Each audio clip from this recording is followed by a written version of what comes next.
নমস্কাৰ বন্ধুসকল, মই হাতীমা আজি আকৌ পুনৰে আপোনালোকৰ মাজলৈ তিতাকেৰেলাৰ খেতিৰ ভিডিঅ' এটালৈ উপস্থিত হ'লোহি।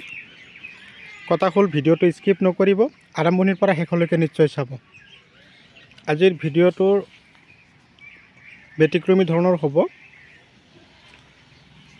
লক্ষ্য কৰিব, তিতাকেৰেলাৰ গছৰ পাতবিলাক যদি হালধীয়া হৈ যায়, গছবিলাক যদি ভালদৰে আগবঢ়া নাই চাঙৰ ওপৰত, আৰু গছৰ গুৰিৰ পৰা বেছিকৈ আগ ওলাইছে, কিন্তু আগবিলাক পোকে ডিষ্টাৰ্ব কৰি আছে, ফুলি গৈছে, আৰু যিবিলাক তিতাকেৰেলা দুটা এটা লাগন দিছে, বৰলে ফুটা কৰি আছে, এনেকুৱা ধৰণৰ সমস্যাত যদি আপোনালোকে পৰিছে, তাৰ কাৰণে আজিৰ এই ভিডিঅ'টো আপোনালোকৰ কাৰণে। কথা হ'ল, আপোনালোকে ভিডিঅ'টো কোন ঠাইৰ পৰা চাই আছে কেৱল আপোনালোকে কমেণ্ট কৰি জনাব। আপোনালোকৰ খেতিৰ কাৰণে কিবা সমস্যা হৈছে, যদি কিবা ফাৰ্টিলাইজাৰৰ প্ৰয়োজন হৈছে, মই আপোনালোকক যোগান ধৰিম।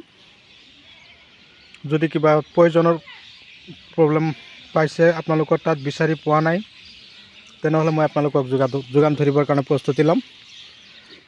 কথা হ'ল, এই খেতিত বিশেষকৈ এটাই প্ৰব্লেম দেখা পাব।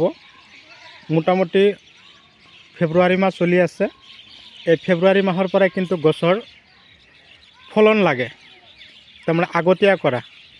ডিচেম্বৰ মাহত কৰিছিল, জানুৱাৰী গৈছে, এতিয়া ফেব্ৰুৱাৰী মাহ চলন ৰানিং, এতিয়া গছত ফলন আৰম্ভ হৈছে, কিন্তু এতিয়াই কিন্তু গছৰ ফলনবিলাক কি হ'ব, হালধীয়া হ'ব। কিন্তু কথা হ'ল, এই যিটো খেতি আপোনালোকক দেখুৱাই আছোঁ, এইটো খেতিত কোনটো বিধান দিয়া হৈছে, গোবৰ সাৰ কিমান দিয়া হৈছে, ৰাসায়নিক সাৰ কিমান দিয়া হৈছিল, তাৰ লগতে ফাৰ্টিলাইজাৰ যেতিয়া গুটি দিয়া হৈছিল তেতিয়া দিয়া হৈছিল নে নাই। তো আজিৰ এই ভিডিঅ'টোত মই আপোনালোকৰ লগত সম্পূৰ্ণ কথাখিনি আলোচনা কৰিম। আপোনালোকে তিতাকেৰেলাৰ গুটি দিয়াৰ আগতে আপোনালোকে এই গ্ৰিফিন আৰু গোল্ড স্পেচিয়েল চইল, আৰু যদি এই দুটা বিচাৰি পোৱা নাই, তেনেহ'লে আপোনালোকে ষ্টপলেজাৰ 95 দানাটো আপোনালোকে ইউৰিয়াৰ লগত সিঁচি যদি আপোনালোকে গুটি দি দিব পাৰে, তেনেহ'লে আপোনালোকৰ গছৰ যিমানে গছ ডাঙৰ নহওক কিয়, গছৰ পাতবিলাক কেতিয়াও হালধীয়া, কেতিয়াও কোচ খোৱা নহ'ব। তাৰমানে কি, গছৰ শিপাৰ প্ৰব্লেম হোৱাৰ পিছতে গছৰ এনেকুৱা ধৰণৰ সমস্যাও হয়। কিছুমান আকৌ হয়, কি হয়, মানুহে তাৰমানে বহুতে কমেণ্ট কৰি আছে, দাদা মোৰ গছবিলাক সৰুৰ পৰাই এনেকুৱা হৈ আছে, তাৰমানে কি এইটো পোকৰ কাৰণে হয়, আৰু পাতবিলাক কিছুমান কোচ খায়, কিছুমানৰ পাতবিলাক বোলে ক'লা পৰি যায়। এনেকুৱা ধৰণৰ সমস্যাত ভুগি আছোঁ আমি। পাতবিলাক ক'লা পৰিছে, লক্ষণ দি দিব, কোচ খাইছে, গ্ৰেচিয়া দিব বা প্ৰস্পেক্টৰ দিব, আৰু আগবিলাক দৰা নাই, আগবিলাক বেছি একদম পূৰা চিধা হৈ আছে, এনেকুৱা ধৰণৰ মিহি বা কোমল বৰণৰ হৈ থকা নাই।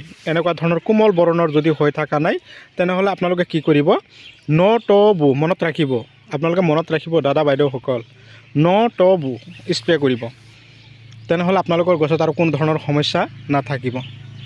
ভিডিঅ' চাই কেনে পালে কমেণ্ট কৰিব, যিমান পাৰে শ্বেয়াৰ কৰিব। এতিয়াও যদি আপোনালোকে মোৰ চেনেলৰ নতুন ভিউৱাৰ্ছ হিচাপে আছে, তেনেহ'লে ছাবস্ক্ৰাইব কৰি দিব। তো আজিলৈ এইখিনিতে সমাপ্ত কৰি মাৰিছোঁ, পৰৱৰ্তী ভিডিঅ'ত পুনৰে লগ পাম। ধন্যবাদ।